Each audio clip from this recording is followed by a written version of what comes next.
हर हर महादेव भक्तजनों, आइए जानते हैं शनिवार को क्यों की जाती है पीपल वृक्ष की पूजा। शनिवार को पीपल के पेड़ में जल चढ़ाने के साथ इसकी परिक्रमा करना भी शुभ माना गया है।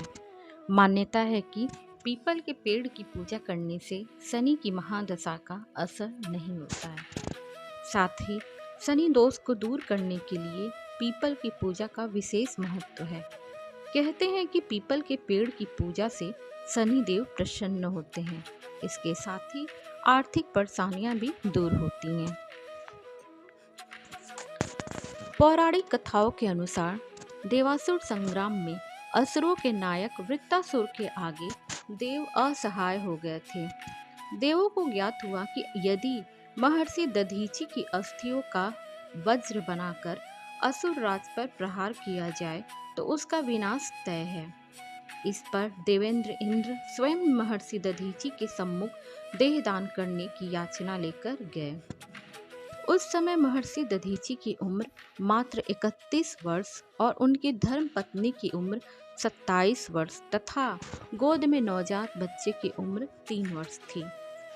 देवेंद्र इंद्र की याचना और देवताओं पर आए संकट के निवारण हेतु महर्षि दधीचि ने देहदान हेतु तैयार हो गए तथा अपने प्राण योग बल से त्याग दिए। देवताओं ने उनकी अस्थियां प्राप्त कर मांस पिंड को उनकी पत्नी को दाह हेतु दे दिया।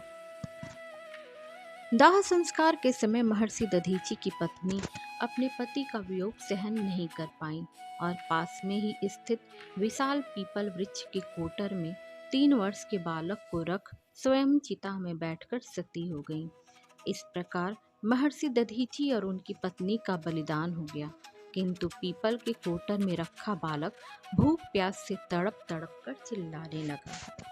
जब कोई वस्तु नहीं मिली तो कोटर में गिरे पीपल के गोंदों अर्थात फलों को खाकर सुरक्षित रहा। एक दिन देवर्षि नारद वहां से गुजरे तो बालक को देखा और उसे उसका परिचय देते हुए पूरी बात बताई। बालक ने पूछा कि उसके पिता की अकाल मृत्यु का कारण क्या था, तो नारद जी ने बताया कि उन पर शनि देव की महादशा थी। छोटा सा बालक बोला, यानी उसके ऊपर आई विपत्ति का कारण शनि देव की महादशा थी। इतना बताकर देवर्षि नारद ने बालक का नामकरण कर उसका नाम पिप्पलाद रखा और उसे दीक्षित किया। नारद जी के जाने के बाद बालक पिप्पलाद ने नारद जी के बताए अनुसार ब्रह्मा जी की घोर तपस्या कर उन्हें प्रसन्न किया। ब्रह्मा जी ने जब बालक पिप्पलाद से वर मांगने को कहा तो पिप्पलाद ने अपनी दृष्टि मात्र से किसी भी वस्तु को जलाने की शक्ति मांगी। ब्रह्मा जी से वर मिलने पर पिप्पलाद ने सर्वप्रथम शनि देव का आह्वान किया और उनके सामने आते ही आंखें खोलकर भस्म करना शुरू कर दिया। शनि देव को इस प्रकार जलता देख ब्रह्मांड में कोलाहल मच गया। सूर्यपुत्र शनि की रक्षा में सारे देव विफल हो गए तो सूर्य देव ने ब्रह्मा जी से विनय की। ब्रह्मा जी स्वयं पिप्पलाद के सम्मुख पधार शनि देव को छोड़ने की बात की, साथ ही 2 और वर मांगने की बात कही। इस पर पिप्पलाद ने 2 वरदान मांगे। पहला, जन्म से 5 वर्ष तक किसी भी बालक की कुंडली में शनि का स्थान नहीं होगा जिससे कोई और बालक उसके जैसा अनाथ न हो। दूसरा, मुझ अनाथ को शरण पीपल वृक्ष ने दी है, अतः जो व्यक्ति सूर्योदय के पूर्व पीपल वृक्ष पर जल चढ़ाएगा उस पर शनि की महादशा का असर नहीं होगा। ब्रह्मा जी ने तथास्तु कह वरदान दिया।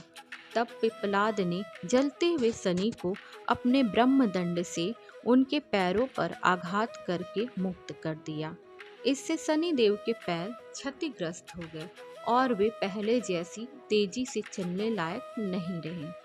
तभी से शनि शनैश्चरति यः शनैश्चरः अर्थात जो धीरे चलता है वही शनैश्चरः है कहलाए और शनि आग में जलने के कारण काली काया वाले अंग भंग रूप में हो गए। यही कारण है कि शनि की काली मूर्ति और पीपल वृक्ष की पूजा का यही धार्मिक कारण माना जाता है। जय श्री हरि।